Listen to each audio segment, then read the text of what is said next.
Hello, everybody, and welcome to the Pawpetshow.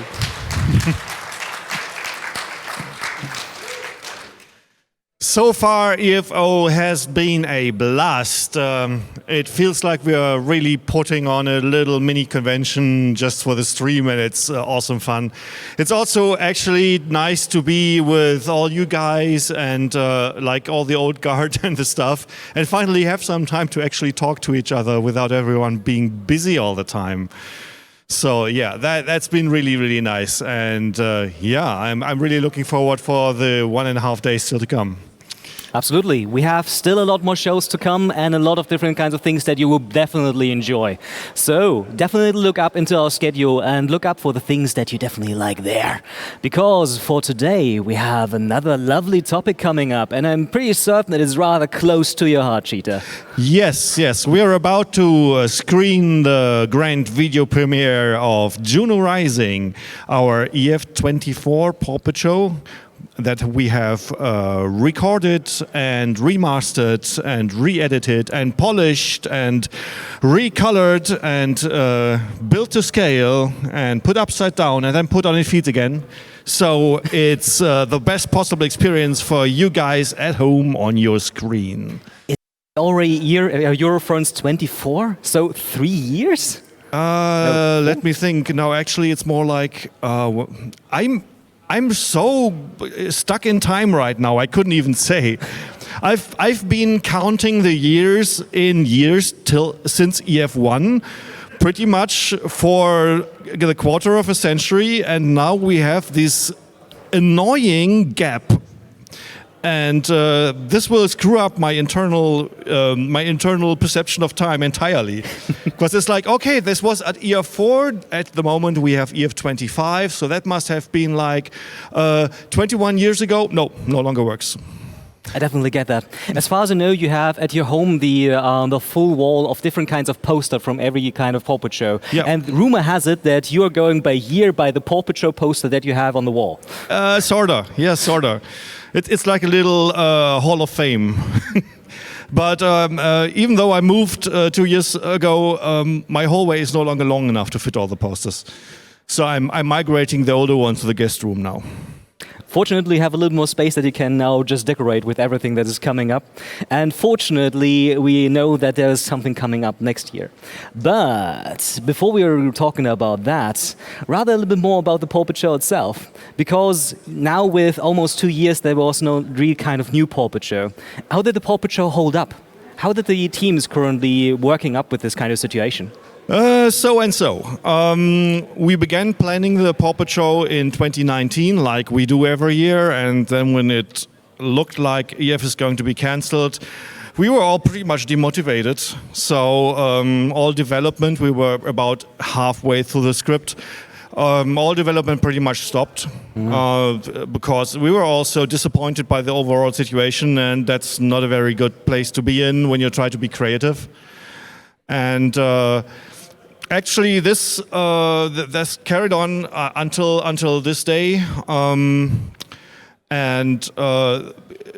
the moment that motivation, especially on my part, started picking up again was when I started preparations for EF Online, and all the teams sat back together and started working for the video release. Mm-hmm. There were some little pick-up shots we had to make because certain elements hadn't been properly filmed, so we had to redo them. Yep. And there were some things that needed to be fixed in post and stuff like that. And so we pretty much got all together and stuck our heads together and work on that. And knowing that we're going to be able to show it today to a larger audience and see the reactions on the Discord and here in the room, mm-hmm. that really gave us a lot of energy. And now with the news that dates for EF26 yep. are confirmed next year, I'm pretty sure we're going to go right ahead into it after this. So I can definitely imagine that a lot of things were just standing still a little bit for time, as just this kind of, let's say, a little more motivation from outside was needed to just give it a little more kick. Yeah, that too. And I will probably have to reread what we wrote 2 years ago to, just be able to continue on. I definitely get that. In regard of your support, however, we know that you have a Patreon still running, so that the people can give you also a little bit more extra for, well, making even more crazy ideas. Yeah, that's true. In normal operations, like if there's not like a 2-year gap in productions, we have a fixed budget that we get from Eurofurence. That's basically for the stage and the setup and everything, and covers a little bit of the base expenses. But with the stage growing and the show growing, we ran into the problem that we cannot extend that budget anymore. It would not be justifiable. So we started our own Patreon campaign and our YouTube channel where we, well, occasionally post this interesting behind-the-scenes material and updates for everyone to see. And I am very grateful for everyone who kept their Patreon donations going, even our output was really low, both because we were really not that motivated because of the overall situation, but also when we don't work on new shows, there's not a whole lot of material generated. And then the pre-production of Juno Rising pretty much took all the time we had for a couple of months, actually. And I hope what you're going to see today is going to pay off for that. And thank you again for supporting us despite our, meager output. It is very much appreciated, and we will put all those funds to a very good use. I hope so, definitely, because a lot of people will be very interested to see what you're coming up next. But me too. You put something up for this show as well, and you also said that there was a lot of time that is going in there. But many people are still very much interested because this show is one of those where the main cast has changed. And where the previous kind of concept, where we had a rather fixed kind of cast that was running for multiple kind of years, was completely thrown out the window to give, well, kind of birth to the kind of place that we have nowadays. These play-to-play with new people coming in all the time. Maybe you can give us a little bit more detail about how this really came to that. Oh yeah, I can. There are some creative aspects and some technical aspects to this. The main technical aspect is that we completely switched the way we work with puppets. Because of the size of the stage that we're using. The puppet stage we used in the old days started out as big, probably as this table we're sitting in front of, and then it grew to about 6 meters wide. That was the size of the stage we had when we left the Ringberg Hotel. And now that we're playing in such big venues where we have like up to 1,000 people in the physical audience who are watching, we had to make the stage bigger because you'd have to use binoculars to still see the puppets. Actually, when I'm sitting in the control booth, I something actually do that. I have a pair of binoculars. No joke. And so we had to switch to bigger puppets so we can use bigger sets, bigger puppets, fill the stage better. A big inspiration we had there was the TV show Mongrels that we saw. And especially Theo's earlier puppets clearly have a very strong inspiration by those puppets. The other creative reason why we changed to a new cast, I mean, we could probably have just rebuilt the cast from bigger puppets if we wanted to. Those small little hand puppets were all pre-made. You could buy them at the department store. They're made by Falk Manners. But the main creative reason is that we literally ran out of ideas what to do with these 4 characters. First of all, having a main cast of 4 characters is, if you're trying to write not so much a skit show, not so much a sitcom, if you're doing more of a drama show, a classic theatrical show, you have a lot of main characters to wrangle around. Understandable. And that culminated in a show that was called Ogwambi, the first show on the big stage with the small puppets. By the way.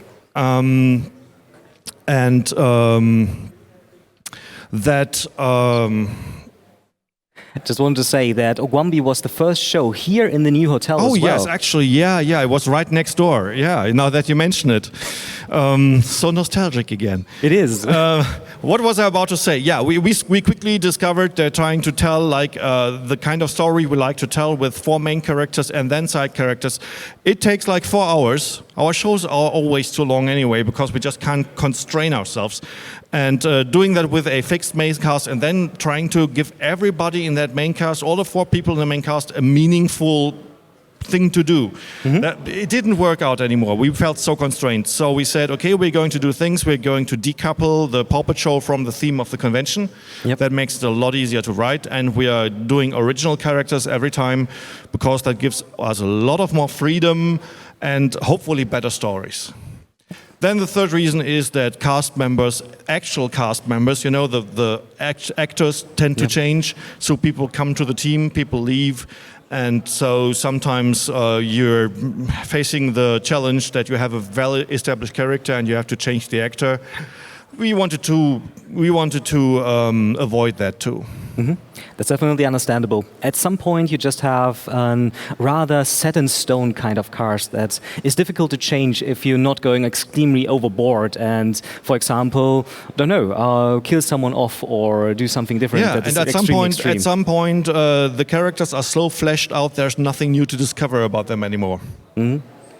Once you knew that Poke was actually is an aspiring cook who faked being at university, but instead working at the canteen and putting the noodles on people's plates and stuff like that. That's. If we had gone any further than like that, it would have just meant jumping the shark and going all crazy, and we didn't want to do that.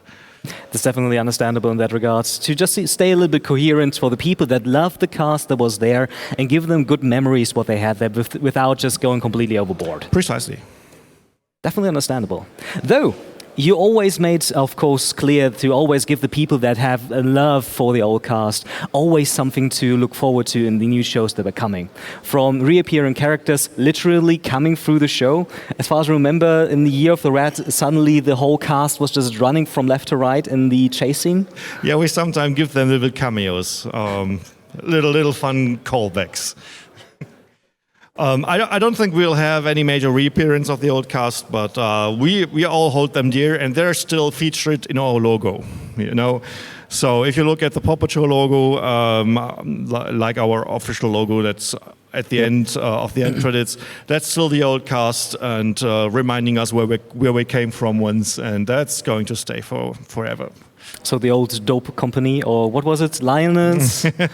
If you want to know more about that, we actually have another event on Sunday. And unfortunately, it's pretty late on Sunday afternoon, so a lot of you guys here in the audience will probably be on your way home already. But we're going to record it, and it's also going to be on the stream, so if you can, please watch. It's called Clearing Out the Attic. It's a very nostalgic show about old days and old props and theater techniques and stuff like that. Me and Haku are going to be terribly drunk while we do it, so we expect a lot of chaos and fun, and we're also going to talk about the old cast a lot. I can definitely get that. And you brought a lot of different kinds of props as well, as I've seen. You came here with a lot of different kinds of crates with all this stuff. Oh yes. We wanted to have a more funny show than last time. Last time was pretty well planned, pretty serious, and we were talking about serious stage management issues. And this time, with that little time to prepare we just grabbed like how many crates from our storage with Pawpetshow props in it, basically the oldest 12 crates from the attic of Pawpetshow history, put them in the truck, and we're going to unbox them together with you guys on Sunday and see what happens. An unboxing video, so directly with the audience, just the old stuff coming back to life. It's going to be a huge unboxing. Definitely a great kind of idea, and I'm pretty certain that a lot of people who have the kind of heart for the Pawpetshow will love to have this kind of reminiscence of olden kind of times, but also I'm guessing you also give a little bit of hint what is coming to go. Correct? Yes, that's true. of course, we're going to like, what you call it, like wave the flag a little bit for the upcoming show too, of course. Understandable. Though in regard of reappearing characters, we have now a show where at least another snow leopard is coming in. And a lot of people were definitely thinking about, first off, when, our lady with the pan is coming back, especially since the same actress was also giving the voice again. Yeah, we're talking about the character of Sina Stillwater, a snow leopard who's been dishonorably discharged from the military because she defected to the rebellion side, and I don't know. That's a question you should probably ask Tani afterwards when you give the big interview how she felt about it. Playing a snow leopard again. She definitely did not have a frying pan. She probably prefers her old trusty laser blaster. Has a little more oomph. I would say it's also a little bit more practical in space than just having a frying pan in the space battle. Yeah, less pushback. So try playing ping pong in space. Good luck. Yes, I don't think that is really going well. But it could be maybe something that some other cast would be in. For example, Link, I would say, would definitely completely be there. Yes. I don't want to spoil anything. If you've seen the show, I'm probably just making you remember. But I expect some people especially on the stream, who might not have seen the show at all. So I don't want to. Someone's waving in the audience. Okay, yeah, I'm not going to spoil so much. Okay. But I will definitely come back to that later when we're having the full cast joining us here on the stage. We have some people also on Discord, but we have a lot of people here that spoke a lot of characters, and of course Cheetah coming here. Yeah. So they're giving a little bit more information about the show itself and how the different kinds of things pieced together to bring everything to life that was later on stage and now here again as a more or less redone recording of the show itself. When you talk about returning characters, we don't have the resources to build all new puppets for every show. Mm-hmm. So there will always be basically returning puppets, but in different roles. So the main characters, the 2, 3, sometimes more main characters usually get new, fresh, unused puppets that are not typecast in any way. But usually the first role defines the name of the puppet. Okay, for example, one of the white vixen puppets is called Vesonia, and the other one is called, what's her name? Oh. Yeah. Aurelia, thank you. Of course, yes. And they both have been reappearing in other roles, and in our minds, they are what they were in their first roles. So in our script, it always says, instead of White Vixen 1 and White Vixen 2, it will always say Aurelia and Vesonia. And so they will always keep the name from the first role. I think there's also something lovely for the people who actually do the show, that they always have something that they can also remember themselves and know how pretty much the puppet feels. Sometimes those characters become really dear to you. It's always fascinating when I imagine characters and I write the script, and then other people interpret what I write, and they bring those characters to life, and that's often the moment where I really kind of fall in love with the characters. When you see something coming alive, and it's the same.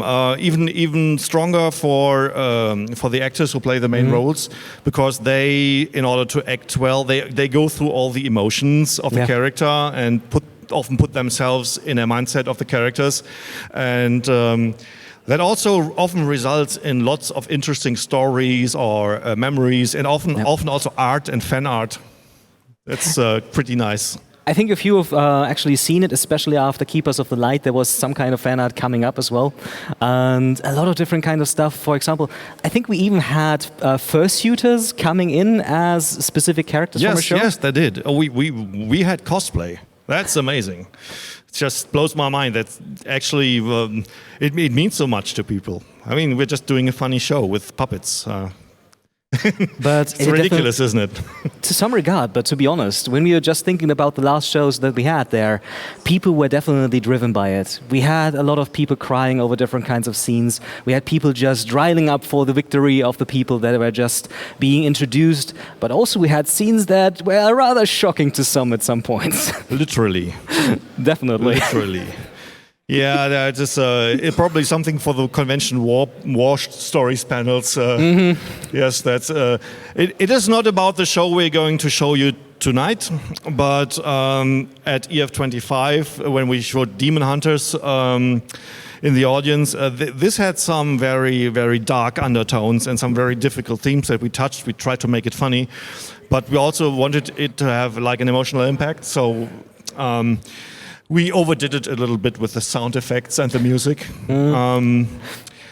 Because what you need to know is we have that luxury of having our own composer, Fox Amoore, writing the soundtrack for the Pawpetshow, who's probably sitting over there in the dark somewhere.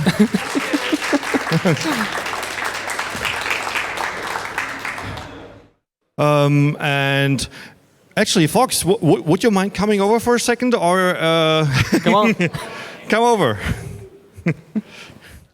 Now that we have the luxury that yes, right yes, here. yes. Hey, hey, Fox. I did not plan this. I hope I'm not torturing you too much right now here. Nothing better to do. It's fine. It's good. I can now interview you and ask you a couple of questions that I never got to actually ask you. Go on. How does it feel to work for a madman like me? I mean, you just kind of sit down, shut up, and get on with the job, and then I just send you it and hope for the best. And it usually works. Usually. Yeah, and usually I don't request a lot of changes because apparently we share a bit of mindset when it comes to fantasy stories and stuff like that. Yes. What if I had to ask you what was the most memorable thing? What got you into writing music for me? Why me? I always feel like I don't really deserve this. So it was it Eurofurence 17 when Bitter Lake had the premieres? Like, so that was my first Eurofurence. Mm-hmm. Yeah. So I came there and we had Bitter Lake, and then what was the Pawpet show that year? Was it Pompeii? Oh, no, 17. That was. Yeah, Pompeii was. Because yes, Pompeii was 18. What was 17 then? 16 was Ogwambi. 17 was Year of the Red. Ah, okay. Because that was my first Eurofurence. But then I think it was EF18 where I watched Pompeii, and that's where I kind of fell in love. Because like when I was watching it, like I'm super into like movie soundtracks. So for me, it was like being able to like actually get the chance to compose like something for a movie. So it was like an amazing opportunity. Not only that, just getting to work with like some seriously talented artists, like puppet designers, like technical designers. Like the whole process has been like super professional. Like it actually feels like I've been working for like a major company when I've been doing it. Like, but I think probably the most memorable part is like trying to compose an entire soundtrack in 2 weeks. Like, and that's how much time I would have. Like, I'd come back from the States and I'd have like only 2 weeks left before I'd have to go away somewhere else in the world. Like, and then it's. But that's absolutely the craziness that you started at some point. That you not just had some kind of songs that you sent in there, but suddenly made a whole score about everything. Yeah, I have like the designers to thank for that, because they create the most breathtaking scenery and the most in-depth characters. Like, it's really fun actually getting to work for the Pawpet Show. So. As far as I know, we even heard your own kind of voice from some of the songs that you gave us. Yeah, was I not like the angry Scottish member of the band in Demon Hunters? Yep. Yeah, that was. Yeah, I even got my own cameo at that point. So that's when you know you've arrived. Like when you've made it as a side character in Demon Hunters. So yeah, that was a good time. Definitely, but I would say that you're definitely part of the team in itself. You definitely grew into pretty much the whole kind of show. I'm pretty certain that most of the people who know the newer kind of shows would definitely miss everything that you're making for that. Because as far as we definitely agree that the acting and the writing is important, the music gives the feel. And I think everyone who just listened to just, for example, Keepers of the Light or some others, sometimes the music gives you the chills. Yeah. And it's always very fun, like writing like continuities, like with Keepers of the Light, the main theme from there, which can then cross into like Golden Eyes, where you hear like the Keepers of the Light theme in the background, kind of like playing there. So it's still got that same world that was originally created. So that's why I love like composing for the Pawpet Show, because there's so much variation and there's so much lore that you can actually create like melodies for every individual character. Kind of like like Lord of the Rings, when you like listen to Aragorn's theme or whatever. Like it's really fun. It's really, and it teaches me a lot as well. I think I definitely seen that, especially with you two working together. There was a lot of different kinds of, let's say, sparking relationships. So the one's going in the other direction, and it's coming back, and it's just fall from there, and it just gives this kind of feeling that you definitely have a heart and everything in there. Yes, and now back to why I came to this is we of course we rehearse all the scenes. We rehearse them with the soundtrack. If I manage to edit it in time for the last rehearsal, we then rehearse it at the dress rehearsal with the full setup and everything, but not the full volume. And here comes the thing: the music can be so powerful, it completely changes a scene if it's combined with the right sound effect and you play it really loud. It's the old church organ effect, I guess. And there was that one scene where one of the characters literally gets tortured. And we turned it up to the full volume for the first time with the music and the sound effects. And we all sat back in the booth going like, oh shit. Yeah, oh, this was brutal. Oh my God, this hurts watching. It was definitely brutal. And I've seen it 100 times. We're like, oh God, people are going to hate us for this. And in the middle of the scene, we just heard like one guy just jump up, throw his chair away, run out, stumble on the way out and fall, and two medics running after them. Yeah, I was actually there, like up with Jarek in the sound booth when that happened. We saw it all unfold, and it was intense to say the least. And that was all the way from the back. That taught me to have a lot of respect to the music in the show. It really makes a big difference. In many ways, it definitely does. However, we are already running out of time. Slowly but steadily, we have 3 more minutes until we are starting with Juno Rising. Maybe you have also a great memory about Juno Rising itself, because you also did, of course, the score for that. So Juno Rising was especially fun for me because I'm a huge fan of this sci-fi show known as The Expanse. And I actually started watching the 5th season, but the soundtrack in that actually had a lot of like similarities and correlations to what I was like seeing with like Juno Rising. So it was like a golden opportunity to actually take some of my fanboyism from The Expanse and then apply it to like Juno Rising. And it was a heck of a lot of fun. Getting to write with like multiple singers on that one, doing like a duet cast. I think there was like at least an hour and a half or 2 hours of like background score for that one. I do remember for Juno Rising, like some of the fighting scenes on the station were like super intense, and there was so much stuff going on. And I remember like there was an entire piece of music that I think lasted 12 minutes, like constantly, and it was all just like 80-piece epic orchestra constantly going on. And it was like, it's like 6 o'clock in the morning. I better stop now. Oh yes, and you will notice that Juno Rising is definitely inspired by The Expanse. So it was also my favorite series. I think we can talk about that a little bit more later on when we're talking about the writing process and everything of Juno Rising. Yes. But maybe do you have, before we are starting, one more advice for the show's people that maybe haven't seen it yet or want to re-see it? Advice? Yes. Well, don't leave. You might miss something. Yes, as a warning, there will not be act breaks like in the actual play. So if you're going to take a leak, do it now. If you're going to be in for 3 hours of intense action and some excellent soundtrack. And I'm looking forward to everyone's reaction. And this will be probably the first time I actually see it in sequence. We are live. Welcome back. I hope that everyone was just seeing the show had a lot of fun there. And for the 330 people that were seeing it, I think it was a blast. So also thank you everyone who just wrote their praise inside of the chat. We will definitely show it to the people here later. Because I have here with me the people that were behind the show. I have the actors here from Juno Rising. To start with, on the very left, we have Tani Daryl. She had played Sina Stillwater. Right left to her, we have Cheetah, the writer of everything. Right next to me, we have Leonard, who had played Link, the megalomaniac and everything else there. And to my left, we have Curry, who played Trent in the very beginning. And we are also here with 2 more people. And of course, also the rest of the main cast here with Pan Hezekishi-Roy, who played Lyra. And we also have here Isa Fuchs, who played Soren. Hey, you! Hi. I'm very glad that you were able to join us here, and I hope we can maybe answer some question about the show itself. But first off, we definitely have new people who are currently here joining us for the interview who haven't been there last year. For everyone who is interested and everyone who was here, there are definitely already the recordings that we have from Eurofurence Eurofurence Online 1 from 2020, that's correct? Yeah, it's the kind of time that's a little bit different. We had just it. So, if you definitely want to hear more about the people, you can definitely find it there online.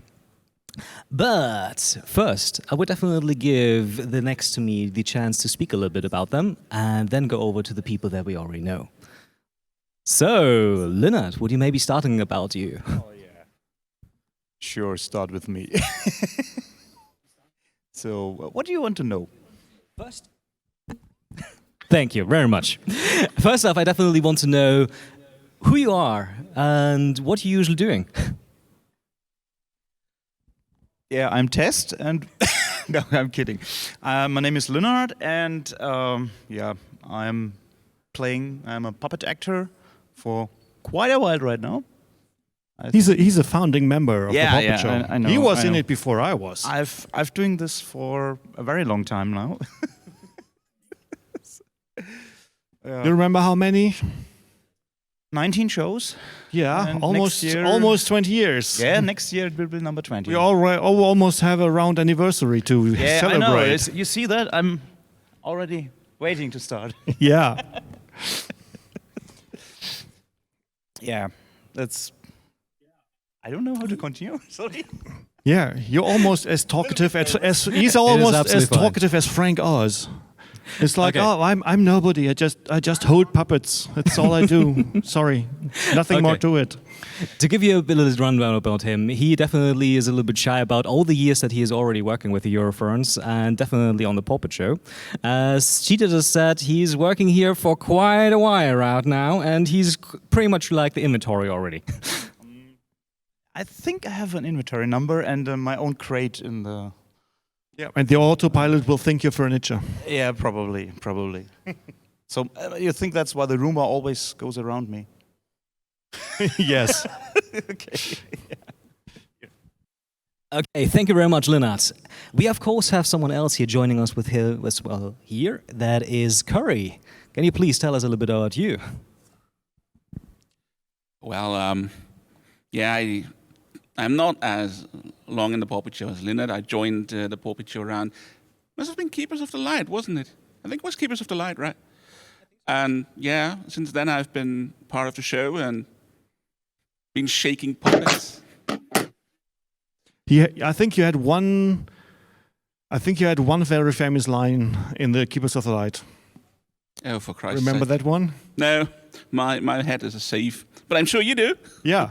My favorite line of you in Keepers of the Light was, "Oi! Ah, are right, you done yes. fucking yet?" Oi! Oi, you don't fucking yeah. Yeah, I remember that one. Oh, my. Just need a little bit of a reminder. All right, yeah. Like, I joined the Pawpet team. Let's put it this way. Before I joined the Pawpet team, I was the mortal enemy of the Pawpet team. I was the critic. Yeah. he was the theater critic for the Daily Eurofurence. Yeah. And I wrote critical, and then Cheetah just said, "Hey, if you think you can do better, join the fucking team." And so I said, "Okay, I do." Yeah, and he did. As far as I know, you already have a little bit experience beforehand, however, because you're not also just affiliated with the Pawpetshow from the Eurofurence, but also have experience with an own kind of group. True, yeah. We did. We created the little brother of the Pawpet Show. We created a Swiss puppeteer team for the Golden Leaves Con, and the funny thing is, I joined that team pretty much the same way I joined the Pawpet team. I was criticizing them, and then they said, "Okay, you can do it better. You're fucking in." I was like, Okay. I think I definitely see there's some kind of pattern arriving. So it will be interesting who your critics pretty much in the future there. I hope it stays with the Pawpet Show here and that you're definitely staying. Oh, don't worry. The next time I'm going to write a criticism of Marvel for movies. Can bet on that. Oh, God. Good luck with that for sure. But I think you're not just here for quite a while, and we have also more people here that joined for also a good chunk of time. Tani, would you maybe start? Yeah, hello. My name is Tani. I've also been part of the Pawpet Show for quite a while now. I think I just had to think about it. I think the first Eurofurence I joined was Eurofurence 9, which was the very interesting, a little bit adventurous convention. Technology. And yeah, I'm still here. I think 1 or 2 years in between I took a break. Otherwise, I've also been in every show. At the beginning I did some of the artwork for the show, like the poster or the background design, before the team started getting bigger and bigger, and we distributed the tasks to several artists, which was really cool because we had so many more possibilities, and it got so much bigger and nicer and more fancy, and so and at Eurofurence I'm also part of the charity team, and otherwise, I'm an artist and probably inventory as well. Thank you very much, Tani. I think we are going with the writer then next, with Cheetah, who is currently having the microphone in hand. Yeah, I'm one of 2 writers, so I'm a half writer. Okay. And I joined the Pawpet Show, I think in year 2, when Fairlight invented the Pawpet Show at EF6 in the year 2000. It all started as basically lip syncing to songs with hand puppets that were bought in the store on a stage that's about the size of this table. And I was sitting at the mixing desk back then, and I thought, wow, what these guys are doing is really, really cool. I want to be a part of that. So for the next show, we sat together and took a long walk and found out that writing a real script is actually really hard.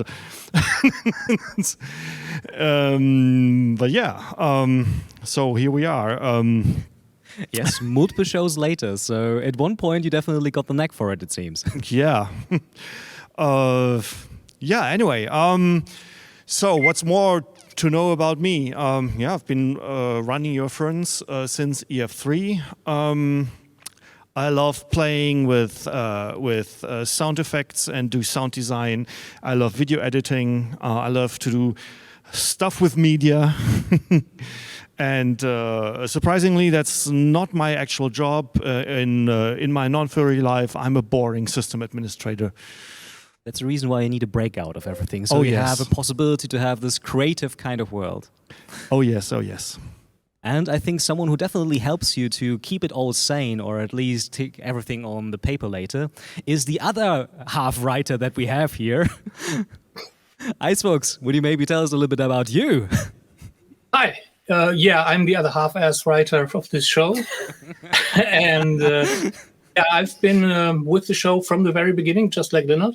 We started with the EF6 skit show behind a 140 stage. And that was a lot of fun. And it basically didn't let me go yet.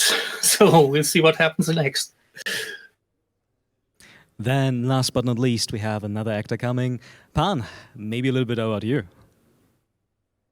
Hi, I'm also a puppeteer of the Pawpet Show, and I also did some posters for the Pawpet Show, and outside of the show, I'm also an artist, just like Tani, basically. So yeah. Thank you very much. as puppeteers that are here for almost quite some time, I know I stated this question last year as well, but I definitely want to give also a chance to the new ones here to answer it, because for last year we had definitely some answers on if the Pawpet Show ever pretty much blurred into your real life. So where there were connections with it, that you suddenly just realized that you thought about the Pawpet Show, or even were recognized for it somewhere else where you definitely not expected it. I see Leonard would probably like to answer first.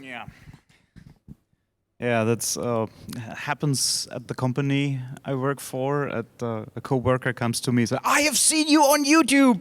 Oh God. Yeah, you're with these furries. Yeah, no, it's differently pronounced. And yeah, and you're doing this puppetry thing. Yes, I do. So it's a bit hard to answer that. It's a non-furry and explaining all the things. I mean, I work for media relations, but it's always explaining what is a furry, and we are harmless. We are just artists. We don't, the whole drill. And Don't ever tell them you're harmless, because they will assume the opposite the moment you say it. I smile when I say that. By the way, I put the Pawpet Show in my fucking resume just because I can, and nobody ever even blinked at it. So don't worry too much about being a furry and doing furry stuff. No matter how you sell it. If you sell it as a skill, everybody will go like, why not? And not, ask a second question about it. Funny that you mentioned putting the Pawpet Show in the resume, because I do the same, and I'm always asked about it when I'm applying for a job. What is this? And I'm like, well, imagine the Muppet Show. There you have it. More sex. Muppet Show in adult. So maybe Meet the Feebles? Probably. So when you already have it in your CV, did you maybe also have other kinds of run-ins while you were working with the Pawpet Show? In a way, actually, in one of my last jobs, I actually brainstormed with my boss for a logo. I think it was actually for Juno Rising, for the logo of the ERG. We were sitting there, and it was like, it was after hours, and I was like, I need to come up with this thing that reminds someone of NASA, and let's brainstorm a little bit. So he actually did that, and yeah, that's what we came up with together. Yeah, you did mention one important thing, and that's since Juno Rising, you're also the art director of the show. Actually, I think it was the show after Juno Rising where I became officially art director, yeah. Yeah, then you were unofficially the art director back then. True. Yeah, it's true. I remember, Juno Rising, I was still like stealing a lot of free assets from Google Images and then just going over it in Photoshop for the backdrops. Is this a moment where I should mention that is exactly what I'm doing?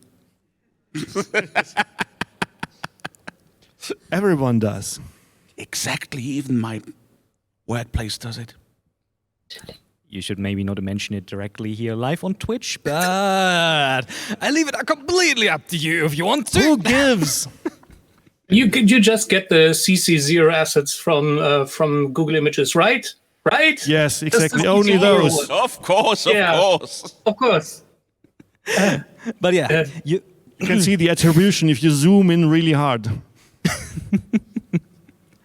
Crossing fingers right now. As you probably noticed, there are a lot of assets usually going around, pretty much on stage and off when you're doing all the different kinds of either the scene building, but of course also for the props. And as far as I know, you definitely do a lot of jobs on there, definitely nowadays. And for Juno Rising, as you just said, you made the logo, and as far as I know, also some backdrops. Actually, no, not the backdrops, just the logo and the flyer. In Juno Rising, I took a bit of a sabbatical when it comes to backdrops. But for the last show, for example, I did the backdrop thing. To be more specific, I designed the backdrops, and I've got my art team who is transforming my wild ideas into something usable. So yeah, big shout out to my art team, by the way. Without you guys, this would not be possible. Applause!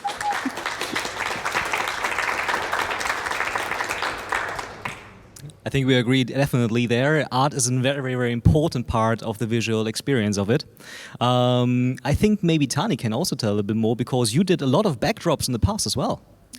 Mostly in the past. I remember when we were still like drawing all the stuff on the we started really simple with those large wooden panels and like everything drawn by hand with those the physical paint.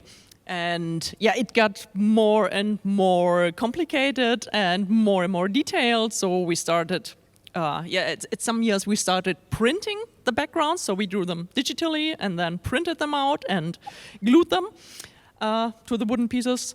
What was the last? Are we still gluing them? I can't really remember. Yes. Yeah, for a while we only printed out little elements, like if there were posters in the background or like wooden panels or something simple.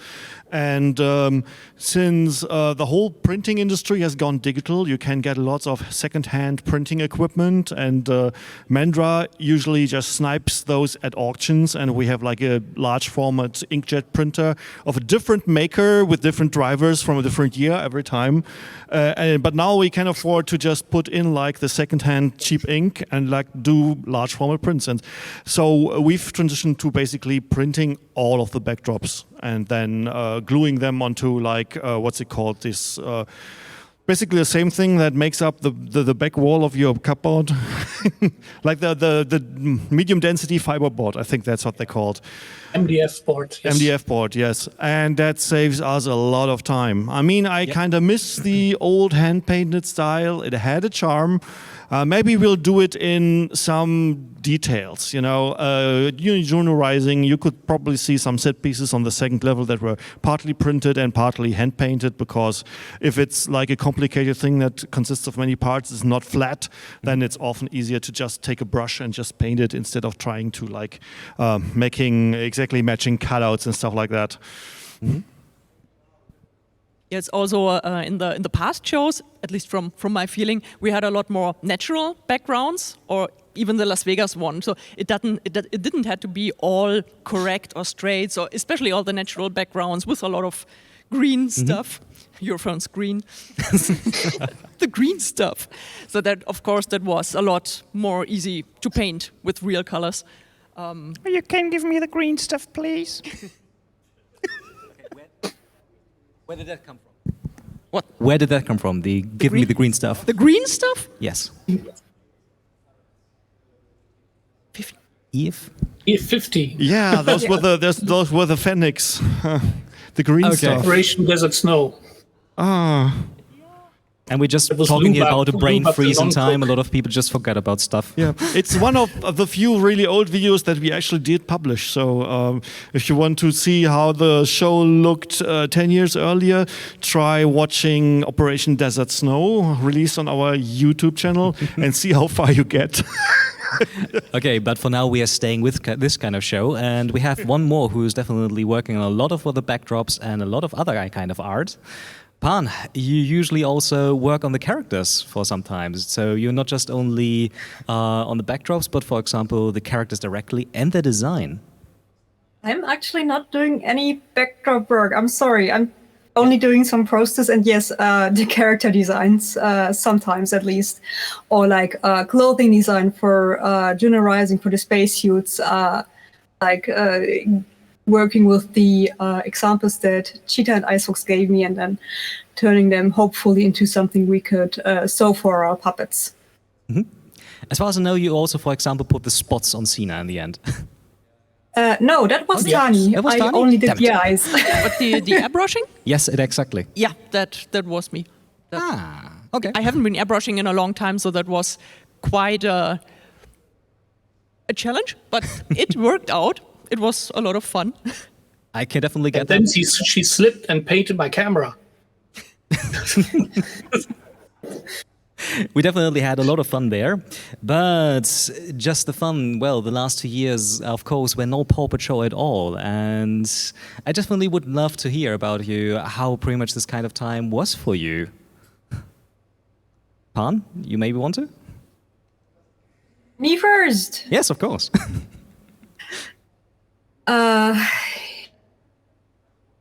not sure how I should put it. On one hand, at first it was like, okay, nice, we can have a break. But when the time came around to actually, where we usually do our rehearsals, and then the actual show, I was actually pretty down and sad because the show, it's grown to be a big part of my life, and I really love it. So each year without a show is actually kind of a big downer for me.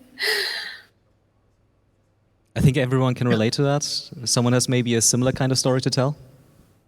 Well, it is, of course, a big blow to us, to the whole team. But we try to stay busy. We have our channel, our Telegram channel, where we still connect with each other and talk about the last shows and the upcoming show, which is still being developed, but just very slowly.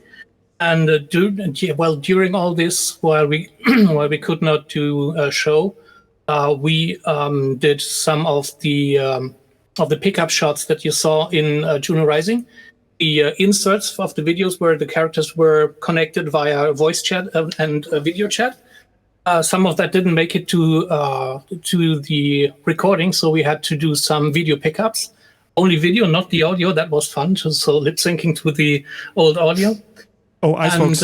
Yeah. Can I just wedge myself in there really short? Sure. Because I don't know if you've read it yet, but there was a really nice comment on the Twitch chat where during the space scene where Sorin was basically in a little picture-in-picture all the time, guiding the two girls around, someone went, "Oh, it almost looks like Sorin is filming a reaction video."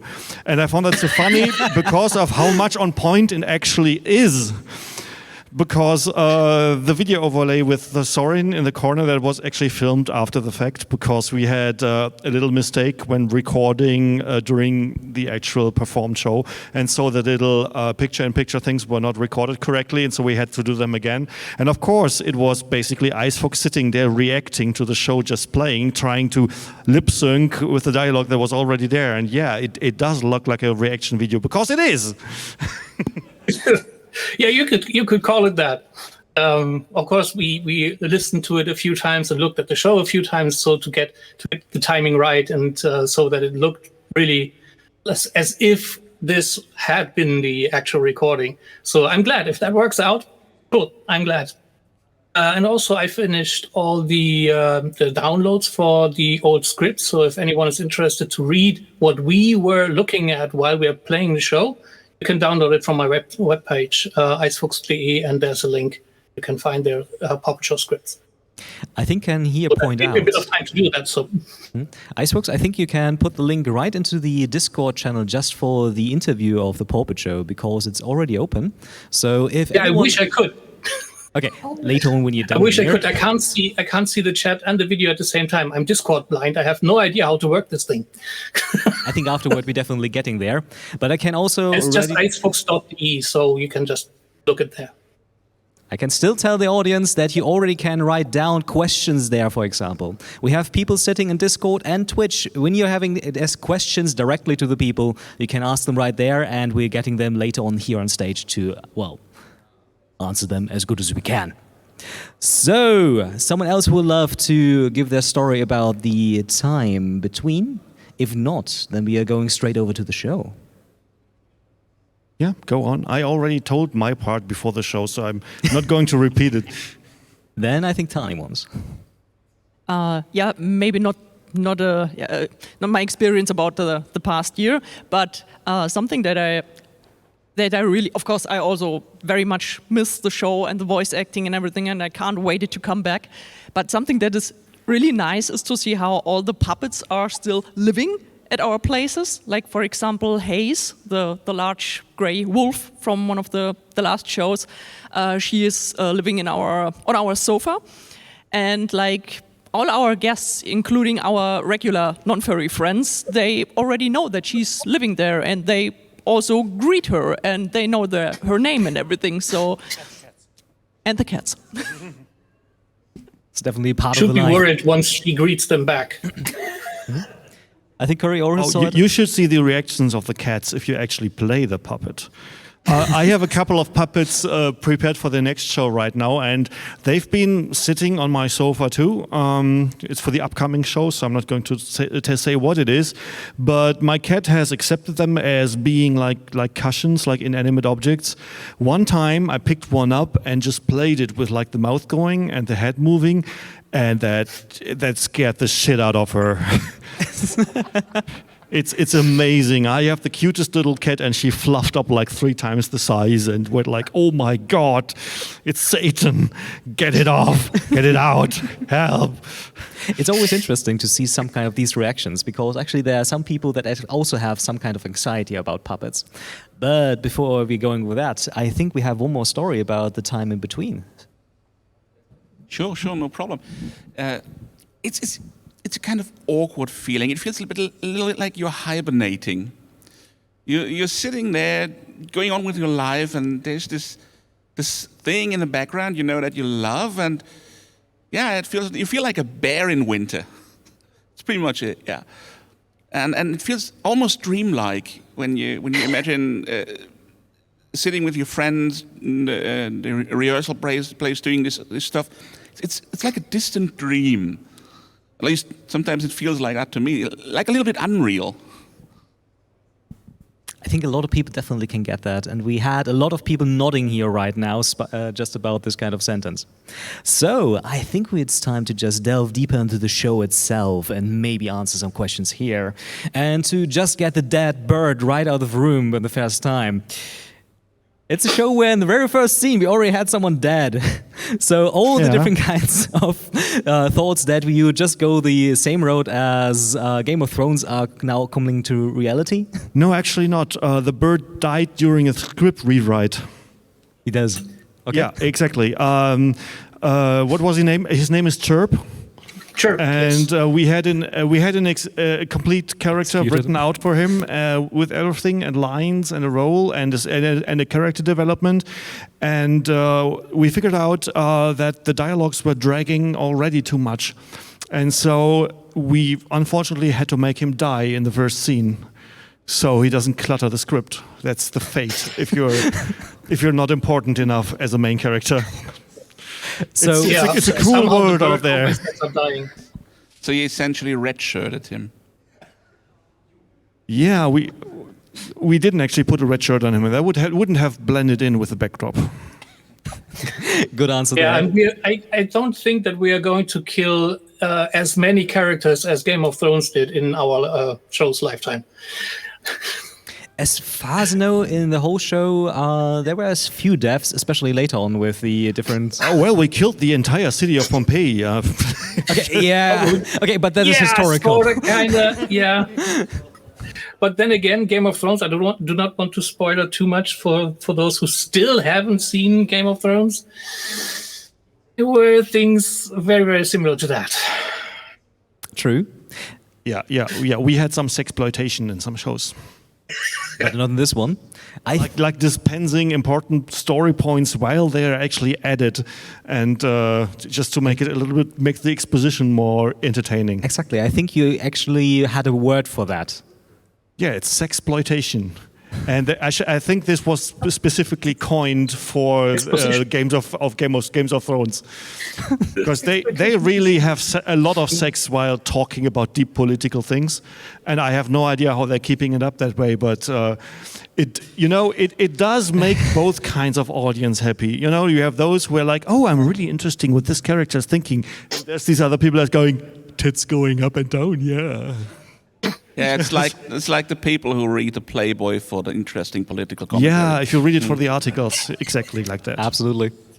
But when we are staying with the influences of the show, you already mentioned it beforehand that a specific kind of sci-fi novel and show definitely had some kind of influence on this. Yeah, absolutely. If you haven't been able to tell from the music, the color scheme, and actually the jargon, this is our personal love letter to The Expanse, and we thought, hey, how would The Expanse with furries? How would that work out? And that's how we came up with this. I can definitely understand it. You had a lot of different kind of political groups this time that made pretty much the villain this time, as far as I've seen. Yeah, absolutely. And the nice thing about this story is that it seems to start like one kind of show and then kind of has a twist and then suddenly is about something else that you didn't see coming. So it starts out like a space opera and then suddenly it becomes something really deep and personal. And that twist comes exactly at that point when we realize that we are...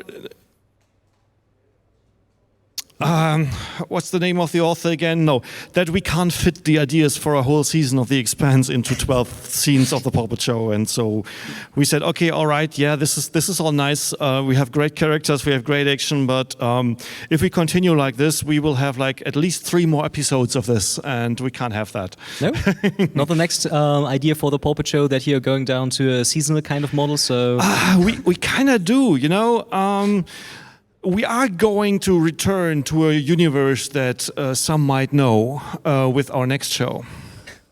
I think to that we maybe come later a little bit. But yes. For now. Sorry, I didn't read the script. Nobody ever does. Neither do I. The script is a lie. Well, I think we definitely know about that. That sometimes the script reading takes usually place at the very first rehearsal, and it can definitely be a rather interesting kind of time there. But for Juno Rising, there were, of course, different kinds of ideas and mixtures. For example, this time we rather followed a group of people, and that all the time.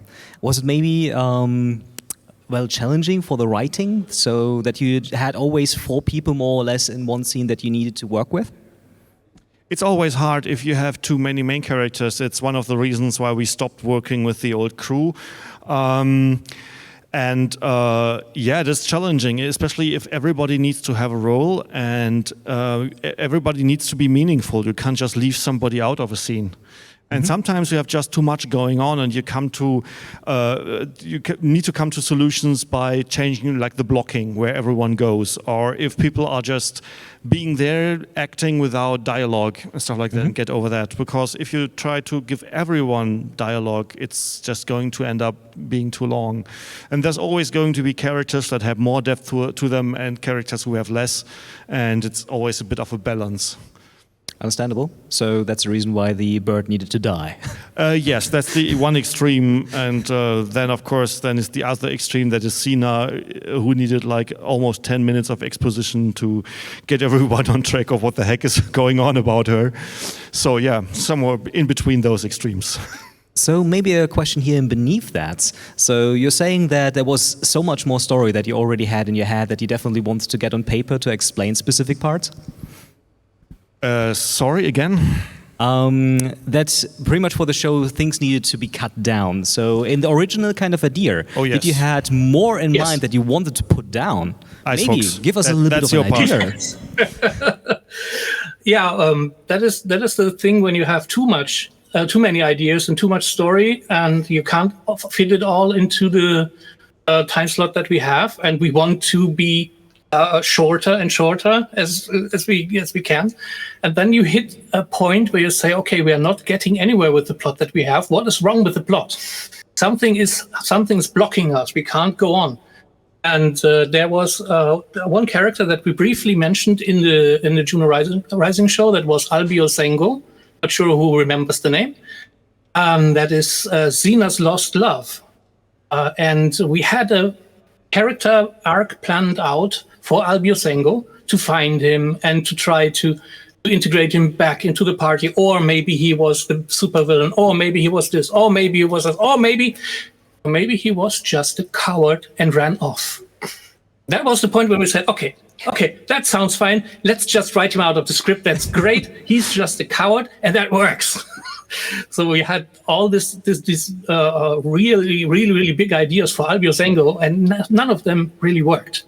So yeah, he had to go. And the best idea was he's just a simple man, and he was afraid of starting a family.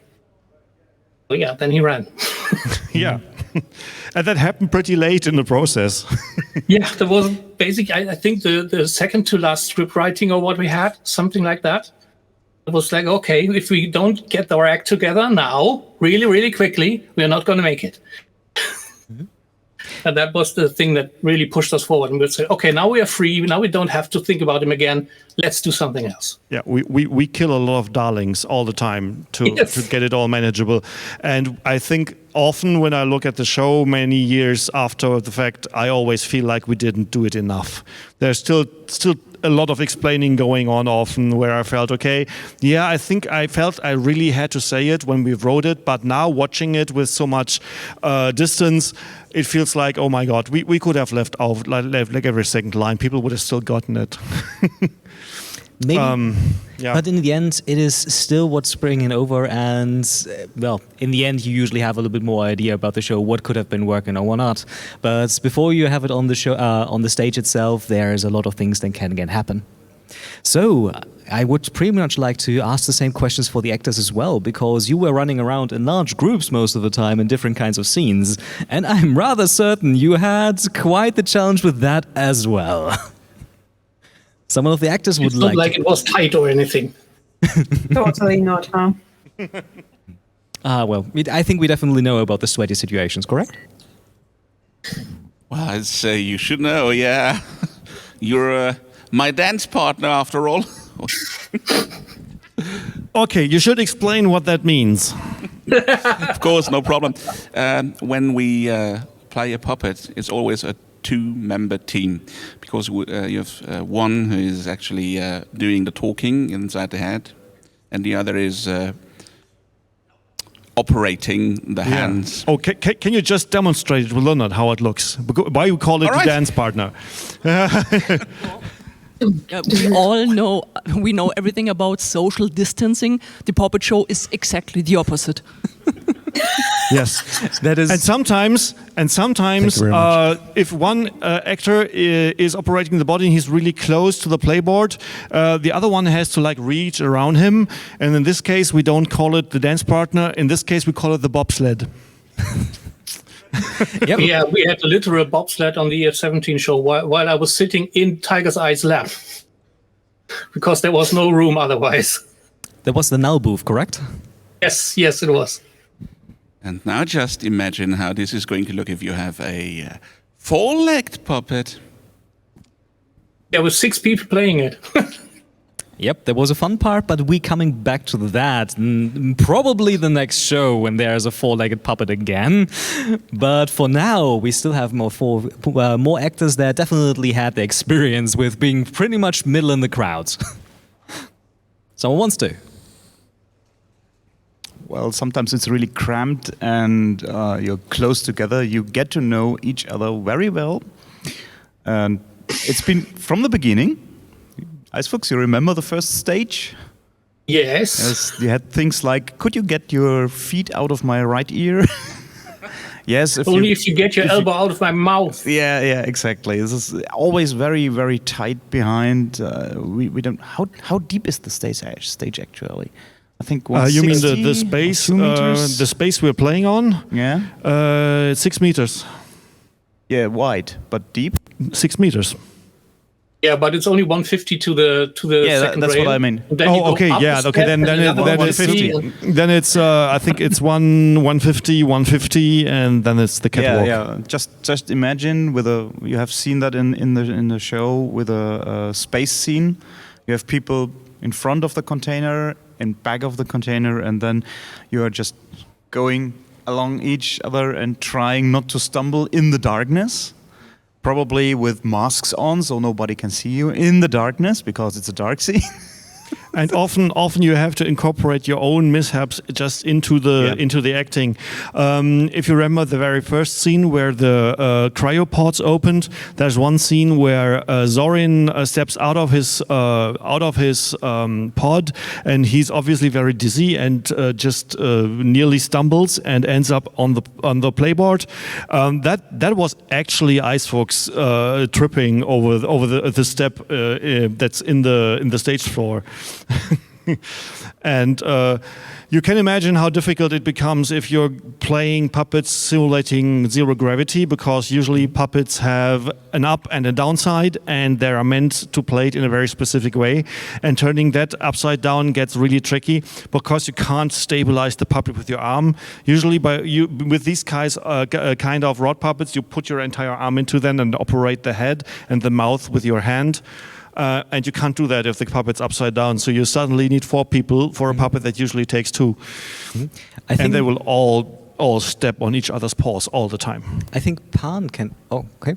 Yeah, regarding puppets, it's already difficult enough to play for 3 hours with your hand up in the air. I think the puppets that we had for the last shows, which looked absolutely perfect, but there were some puppets that were even harder to play because of maybe the angle that you had your hand up in the puppet. I just say that because I remember that especially Sina was, maybe for the length of my hand, I don't know, she was really hard to play because she was the whole weight was laying on my wrist. So I couldn't really move the mouth a lot because I was already the weight pressed me down. So we got some bubble wrap, I think it was, and we wrapped it around my arm like a buffer, which worked perfectly fine. Of course, until the moment in the show, it was some scene in the middle when I was, okay, light on, and I was, damn it, I took it off between in the break and I forgot to put it on again. I think that was the most painful scene that I ever played in a Pawpet show. That was really hard, and you kind of develop secret signs to your your partner who's playing the hands, the rods, and Olaf was my partner. We were playing Sina together, and I was still trying to act, and he was holding my arm up, which made it even more difficult. I think that looked like a very, very weird dance. It was in the scene where you had to cry anyway. So we turned it into a form of method acting, and it was during that long exposition scene with Sina's parents that I touched on earlier, and you can see everyone just submarining. The longer the dialogue gets, and at some point you only see the eyes poking of the playboard. It's okay, if that happens, I should take note that this scene was too long. Unfortunately, something that happens a few of times. I think everyone who had acted a little bit longer on the stage definitely knows this kind of feeling when the arm is just dropping and dropping and dropping. Or when you're it's we also have this thing that our puppets are not necessarily a one size fits all. So if you're got a one size fits Fairlight, all other sizes fits everyone else. Yeah, funny thing is we have a few puppets that are really, really, really tight. And when you slip in them, you actually, if you act too long, you start to feel the ends crawling up your arm because your blood flow is getting squeezed off. And it's oh God, I hope my arm is going to work afterwards. Yeah, one time we actually had to rebuild a puppet that was already finished because it did not fit the anatomy of the player. I think Tanya has also something. And also, the puppets are already heavy enough. So when I held Sina, I was okay, it's heavy, but I can handle it. The space suit is still missing, by the way. Mm-hmm. So it was an additional 5 kilograms, or how much it was on it. It looked fine, but it was playing bricks. Exactly. That's something I wanted to ask Pan here, by the way, because she was the one that had this wonderful helmet on that she had to carry around for quite a while in the first scenes. And I think you have your personal kind of story about that. It was very, very, very heavy, especially in addition with the spacesuit, because we needed spacesuits that had some kind of UV active properties, either with the fabric or you could wash them with a dye that made them UV active. So there was only very little fabric to choose from, and sadly the fabric was very, very heavy that the spacesuits were made of. Plus the helmets. And Lyra is also a bit more on the shorter side. So whenever I was standing up completely straight, she wasn't resting on my shoulder anymore. She was only resting on my wrist, like with Tani. And it gets very painful after a while.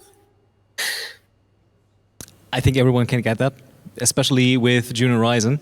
And there were a lot of different kinds of effects that we used there, despite of the helmet that we had there. And different kinds of scenes that were also a little bit hectic. For example, the red alert scene that we had there, with an extremely lovely kind of effect that people very, very much loved there. So maybe can you tell us a little bit more about that, how we actually achieved it? Icefux, you wanna? Sure. That was basically the brainchild of Zephyro and Mendra. They gutted an old LCD screen, like a big TV screen, took out the backlight and hooked up the blank panel to a computer and used that to display. Basically, it was a LibreOffice presentation, I think it was. And they just stepped through it, and Zephyro studied all the presentation movement and everything, and then just moved the pause so it looked like he was operating that screen from behind the screen. And we didn't know if it would work out for a while, and then they brought a prototype. We could see that in the Juno Rising backstage video.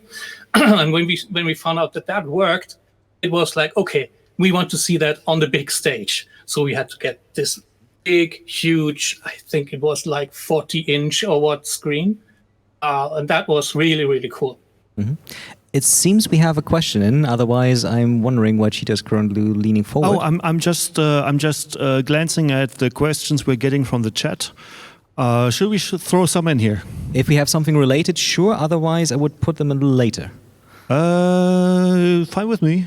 I'm just curious and preparing my brain for what's up to come. Okay, then we're coming to it soon. But before we are going there, I would definitely ask you about your scenes that you have the most in mind. Either because they were extremely horrible or rather great. I think every one of you has probably some scene that like in mind. So, currently I'm seeing the most distress on Pan's face, so I think maybe you just start. Well, there was the scene where Lyra was lying on her bed in Juno Station, where they were selling off their stuff from the cargo, and she was trying to get access to some sort of information on Earth. And we had a zero gravity part in that scene. So for that scene, I first had to play Lyra through her head, which is fine.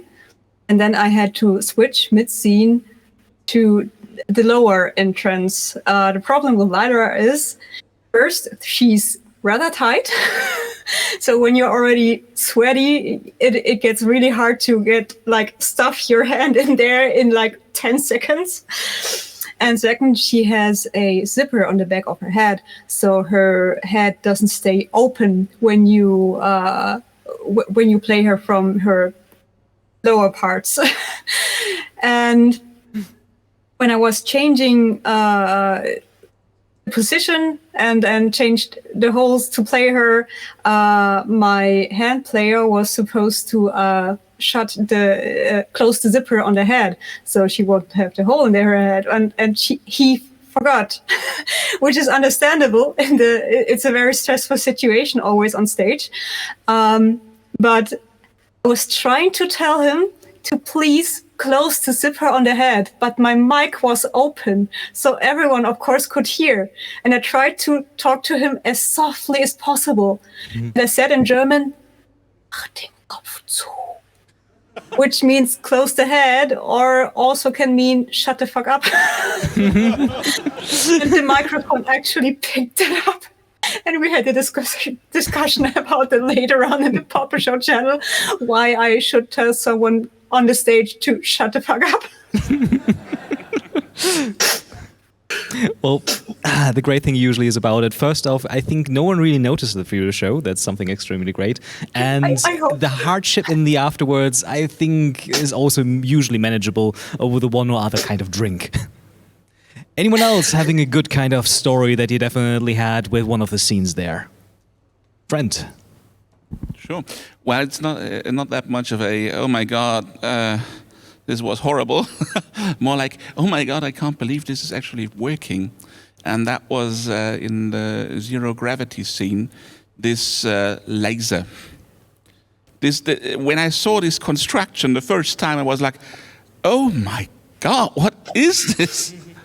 But it looked so fantastic on stage. It was like this long board where they had mounted a LED line and sent the light impulses right through, and this thing was foldable, and you had to operate it with 3 or 4 people holding it up like this, and from behind the stage it was like, oh God heavens, this is going to be, what is this?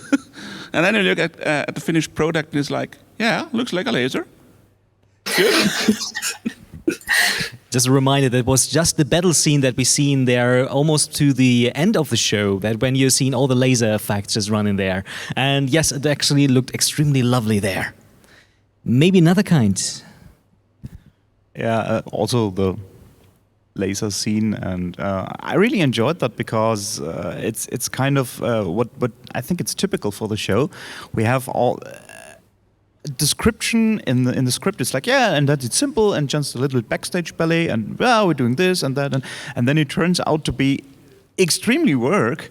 But then we get this Muppet-like moment. I mean, with a grip, with a grappler going in, and that was. I didn't expect it to work, but it looks so good on screen. It's really nice. Well, for me, you asked for the bad stuff. My problem was I play a disabled character. And yeah, it's no problem. He's in a wheelchair. Okay.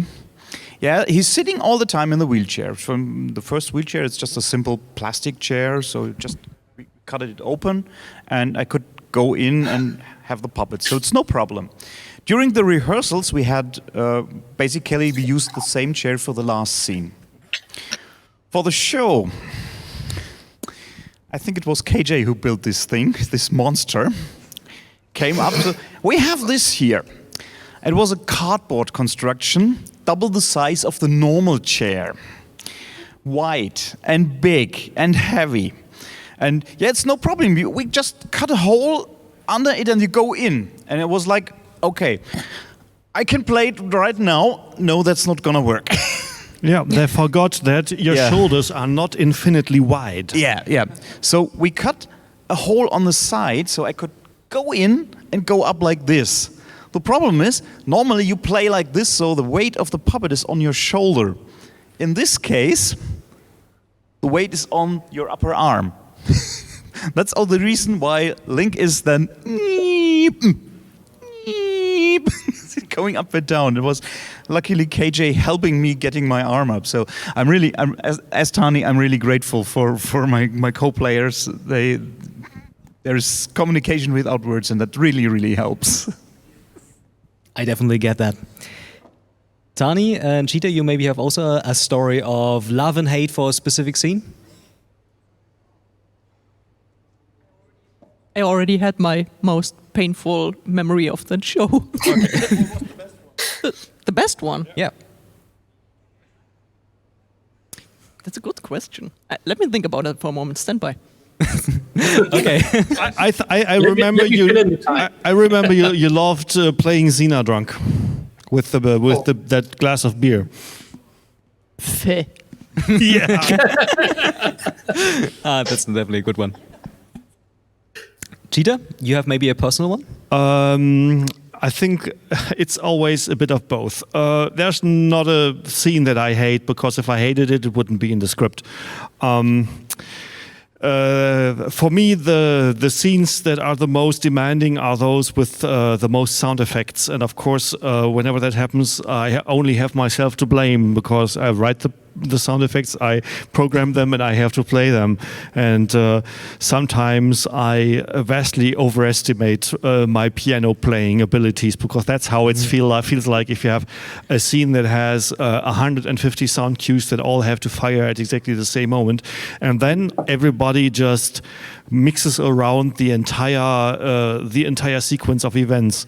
I think in that regard, I think the scene that I, in quote marks, hated the most was Link's Lair, because it was probably one of the most sophisticated scenes, choreography-wise, that we had.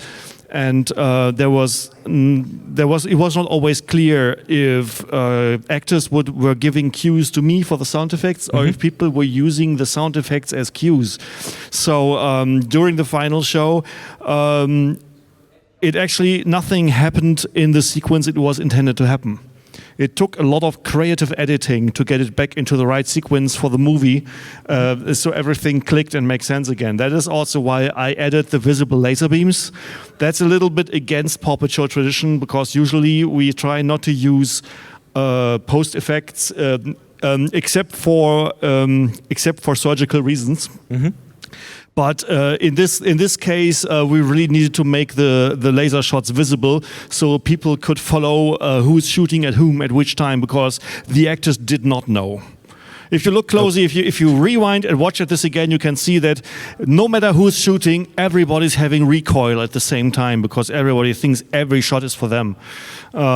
So yeah, I think that had me cursing the loudest.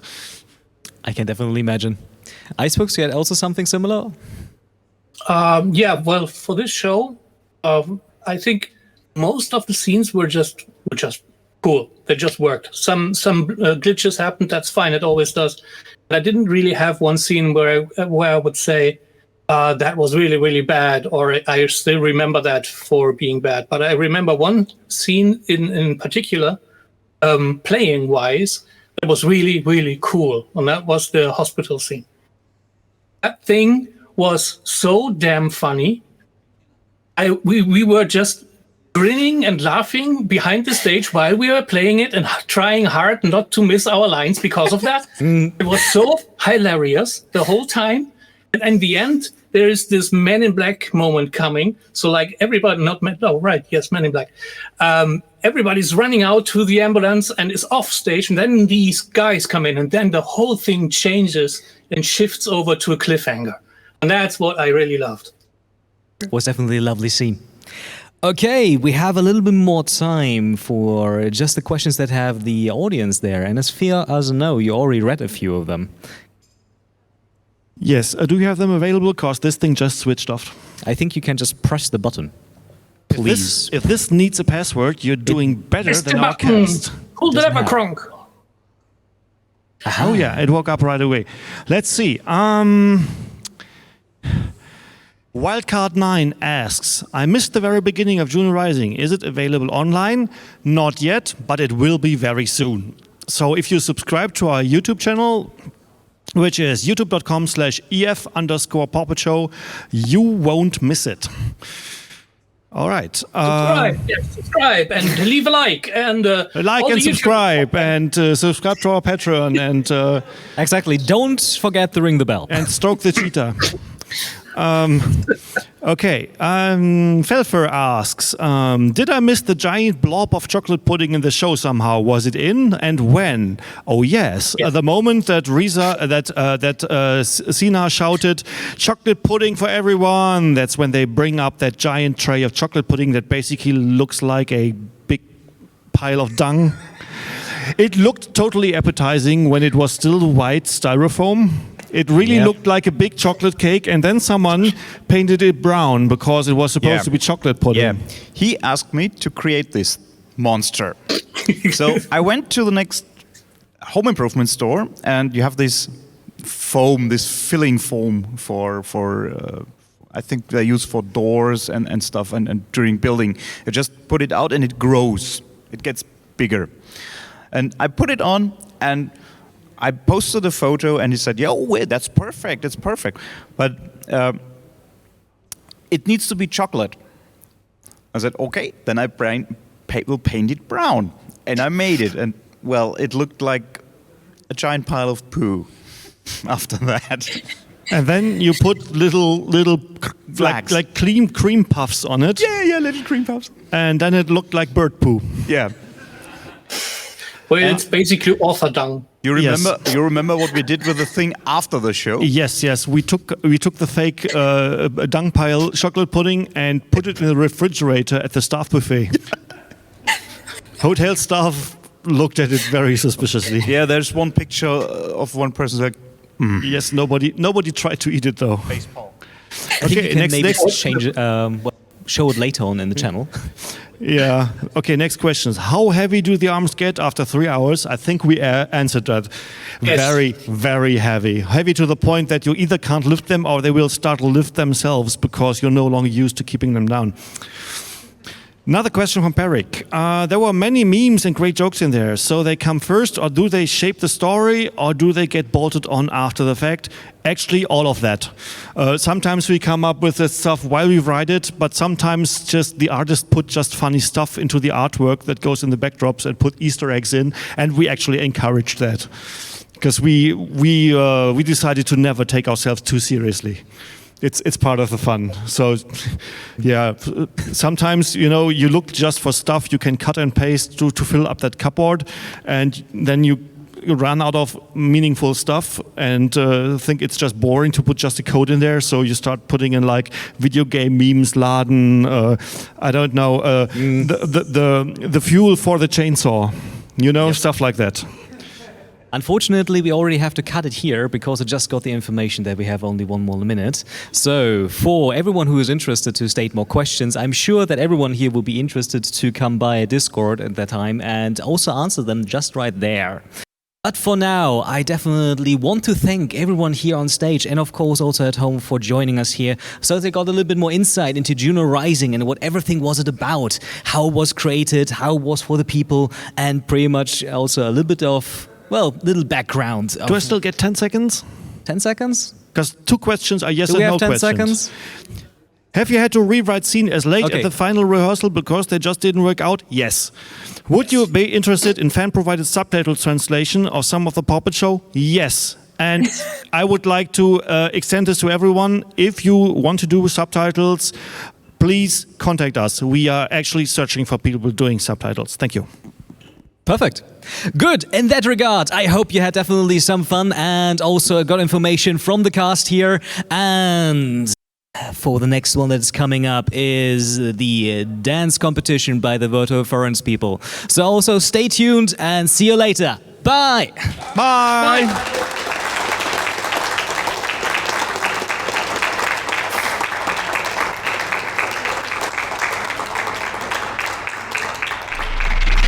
Let it be so.